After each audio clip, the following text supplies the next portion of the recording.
Welcome to the first video in a series of lab preparation videos we will have this year. And today we will cover the first lab where we will learn how to simulate a cache using a tool called PIN. And basically what we'll do with this lab is learn how a cache works internally, and we will do so by understanding how we can represent a cache and try real examples and getting real statistics on the cache performance. Later on, we'll take a look at how different cache designs can have different impacts on the application's performance as well. And finally, we will see how if we know the specific cache design, we can tune the application to behave better and make the most out of that design. With this video, we will first cover how to set up the environment and prepare everything to execute the lab. And we will also take a look at how the code is structured and organized. And finally, we will talk about the assignment itself. Alright, so the first thing you'll need to do is to download this install lab1.sh, and this is basically a file that will download all the required files and install the required tools in order to solve this lab. And what you need to do is to open a new terminal and go to where the file is sitting. In my case, I have it on the desktop, and then execute this script by calling sh lab1.sh. When you hit enter, this file will download the Kickstarters for Lab 1, and it will create in your home folder a folder called AppDark, and inside that folder we will find the Lab 1 files together with the installed pin tarbles. And this is basically a framework we will be using throughout the lab to be able to simulate our cache. Alright, so now let's take a look at the files you'll find inside the Lab 1 folder. And here you'll see that you will have three folders: AppDark Cache, where we will implement our cache model, and then we'll have two applications, Multiply and Radix, that we will be using to try our cache. And you will also find two PDFs. The first one is the lab handout, and here you can see that everything that is said on this video is also written down in the handout. And some other file that is a presentation from Intel to learn how to use PIN tool. We strongly recommend to read or at least skim through these slides because they give a better overview and a clearer picture of what PIN is and what is it used for. So let's say we have this application here that it's the yellow instructions, and that we would like to count the number of instructions that are executed by the end of this application. And to do so, we'll need to have some sort of counter, global counter, and each time this instruction is executed, or any instruction is executed, we need to detect that is an instruction and increment that counter. So what we would like to do is basically take this application and insert some extra code between the instructions. So the extra code is basically increment the global variable in this case. And the problem is that we would like to do that in a transparent way. So this is what PIN is for. This is called instrumenting the application with some code in between, and basically PIN allows us to specify some code that we will want to execute between the instructions, and we give the application and PIN instruments and executes all the new code we would like to use. And in this lab, we will use this to check which of these instructions are memory operations, either loads or stores. And if we detect that this is a memory operation, what we will do is insert some code to simulate what would happen in a certain cache for a certain configuration. By doing that, we are able to gather some statistics of if we hit it or missed in every instruction here. All right, now inside the AppDart cache folder, you'll find several files. The most important ones are the appdartcache.c and .h files, where we are going to implement our cache, and the rest of the files you don't really need to pay a lot of attention to them. Some of them are just code we need there to communicate and use Pin, the framework itself, to instrument the application we are using. Then you'll have the make file to compile this cache model, and a couple of test applications that you could use to have as reference when you're changing your cache. And to compile this application, you need to go to the folder where the lab was installed, and in this case where the source files are, and just type make. So this make command will basically get the reference of where the pin tool is installed and all the files here, and will compile the cache model. Once you have done that, you can try your application.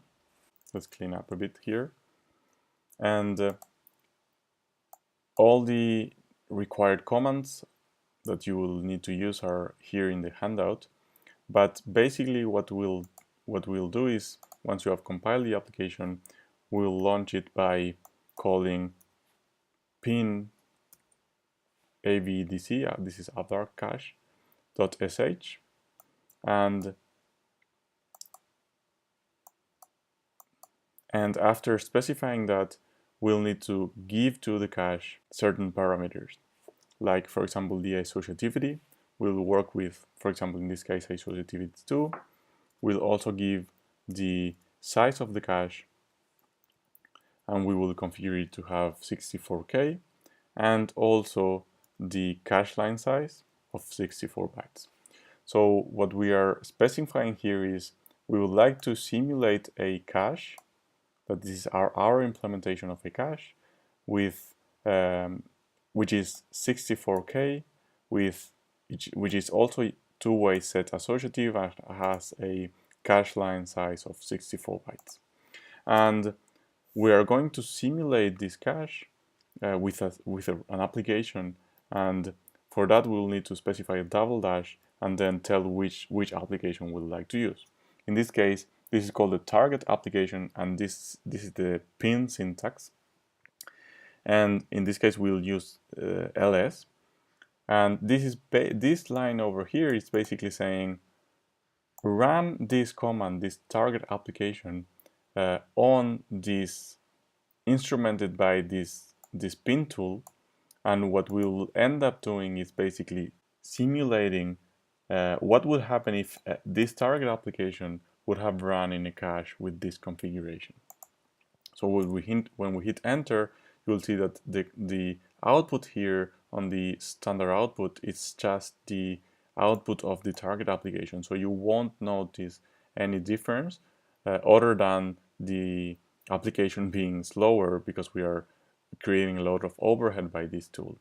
But if you check the output files, you will see that you'll have the avdc.out.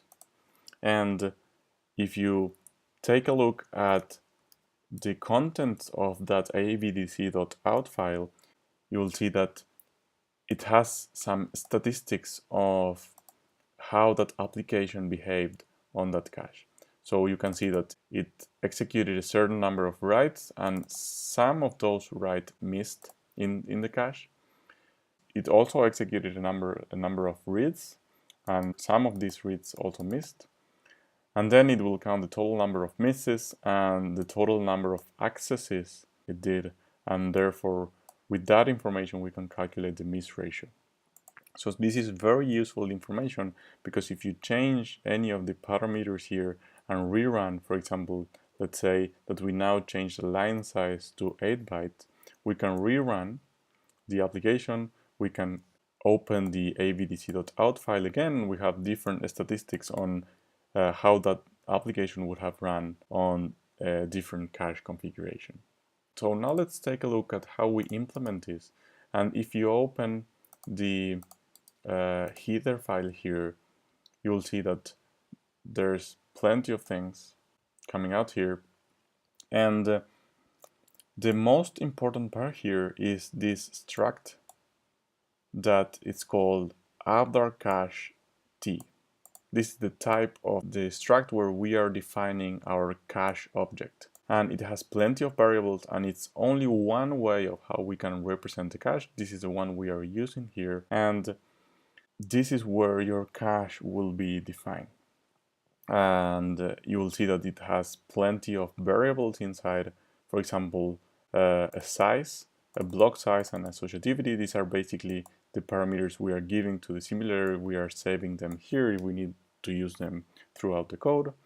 And the way we'll represent data, the data stored in the cache, is by these pointer to cache lines. So when the application starts, it will allocate a certain number of cache lines in memory, and it will fill in this pointer with that information so we can refer to that later. Please note that many of the things in here are just for debugging or for printing or outputting that information to the avdc.out file, so you don't need to worry about that. But the most important thing here is to remember that this structure is what is representing the cache. You can also see that there are some variables to keep the number of sets, because throughout this lab we'll need to implement the set associative cache. Right now it's direct mapped. And some other information about the amounts of misses and hits and accesses we have for the statistics. Besides of this struct, you will see that there are several functions declared in this file, and all these functions over here are basically all the operations we can do on our cache here. And you'll see that we can create with this avdc new and delete the cache. We can create and destroy the cache in memory. This is one cache object. We can resize it. So this function will be used if we want to take a 2K cache to a 4K cache during runtime. There are some other logging functions and flashing functions, for example, if we would like to reset the cache values. And also for the statistics, to print the statistics and reset them. But the most important function for us will be this AppDarkCache access function, which will basically take a cache, a physical address, and a type of memory operation. This is basically if it's a load or store, and will simulate how the access was done on our cache object. All these operations are implemented on the .c file, and if you open the .c file, you will also see plenty of stuff happening here. And the first thing you'll see here is that we have declared what a cache line is. So this structure here will represent the cache line internally in our simulator. And one thing to note here is that we are only using a field for the tag and an integer for the valid bit, but we are not using the data because we are not interested in what happens to the data. We're just interested in the amount of misses we have because of the capacity of the cache or the conflict misses, but not what happens with the data. There are some other simulations where the data is relevant, for example in energy simulations, but not in this case. And as we have said before, the most interesting part is this AppDarkAccess function we have here. The first thing you'll need to do is to read and try to understand how all the cache works, but basically, now that we know that we declared the object in the header file and we have this access operation, what we will do is to inject this access, a call to this access operation before each memory instruction we detect with pin during runtime. And what this function will do, it basically take a cache object that we will give to this, and the physical address and the type of operation, and will simulate that we have an access to this address. And the only thing implemented here is a directed map cache. So this function is looking for the tag from the physical address. So it's grabbing the cache and the physical address, and it's returning a tag, and also the index from that physical address. These are bitwise operation that will return a number here. And since this cache is directly mapped, there's only one possibility for this index. And after finding the tag and the index, we just need to grab the cache where the data is stored. We are representing, remember, the data with pointer to cache lines, an array of cache lines, and we just need to look for the cache line indexed by this number and check if the valid bit is set. And if that happens, then we have a hit in the cache. But if we don't have a hit in the cache, then we need to set up and install that cache line in the cache. And after that, you will see some code here that this is just for gathering some statistics. So we are incrementing or keeping track of if we have hits or misses throughout the execution. So we strongly recommend to read all this code, sit down a couple of hours and try to understand what the code is doing. It's a very simple cache model and a very simple cache implementation, but it's very good to read code, try to understand, and of course, you can always use a course forum to post questions about what the cache is doing, and we are very happy if you can give feedback on this if you find any problem on your computer, your setup, etc. You can also appreciate that there's plenty of these hint lines, and these lines are basically to give hints of where we think it's good to start doing the assignment. So there are plenty of ways to solve this. You don't need to follow this, but we inserted this to give you some help about where you can start solving this lab. You will also see some of the do not modify, so we strongly recommend not to modify them. Feel free to do so if you think your implementation will be better or faster, and we are happy to help you with that, but we strongly encourage you to not modify those files.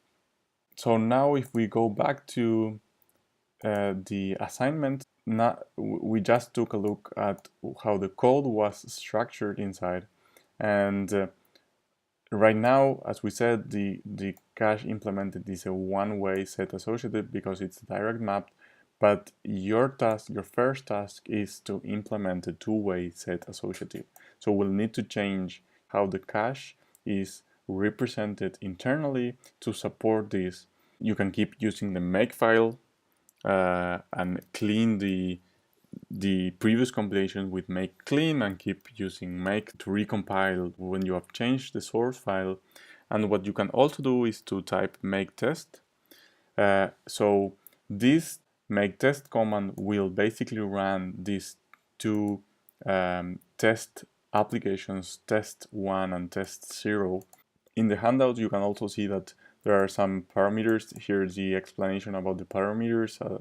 As we have said, here's -a is the associativity, then the size and the block size. This is the cache line size. And you can also change the name of the output file. The default is avdc.out, but you can also change that. We suggest that you start by trying different cache configurations, try to understand and play around with those parameters, and read the entire source code, skim through it, and get a better picture of what the cache is doing internally. Don't worry about the ping glue code here. This is basically just how we utilize Pin, how we communicate with the framework. We set up everything before launching it. If you want to take a look at it, here we have a main file, and what we are basically doing is instantiating a cache object implemented on the appdart-cache.c file, and then instrumenting with these functions these are Pin functions. We're telling that each time we detect that this is a memory instruction here, we will insert a call before this instruction to this called simulate access, and this simulate access function is calling the other access that you will need to modify to represent the two-way set associative cache. So this is the first part of the lab, and the second part, once you have passed the tests and you know that your implementation is working properly, the second thing you'll need to do is to try and measure different applications and different cache sizes and block sizes and associativity configurations to determine the performance impact on the application. So the second part of this lab is about running the radix application with to sort a certain number of keys, and you will need to annotate the performance results for those configurations, for each of these configurations we described here in the table. Once you have done that, you'll need to write a sort of conclusion of why you are seeing these performance differences each time you run a different configuration. And finally, there's an optional assignment, and this gives you a bonus point for the final exam and for the labs, where you can take this second application provided here, that is the multiplication application. And the idea here is to understand what the application is doing, running under a certain cache configuration, and once you have detected that, to modify the original application to utilize that cache design in a better way, to get the most out of the cache design by modifying the application. This is the other way around. So you could start doing this part of the assignment by playing with different configurations, cache sizes, application sizes, matrix sizes, and associativities. And once you got the results, and it also helps to have results from the conclusion from the previous assignment. And once you got that information, to change the implementation of the application to get a better performance. So that's all, folks, and I hope you have a lot of fun doing this lab. Please contact us through the course forum if you have any question about setting up the lab. You can do this lab either on your own computer or on the Linux servers of the university, the Linux machines we have here. In the beginning of this handout, you will find some instructions on how to log into these servers. And if you manage to log in successfully, you can always keep using the install lab1 script we provide to install on your home directory the files necessary to solve the lab. But if you have any problem doing that, please contact us. Alright, so let's get started.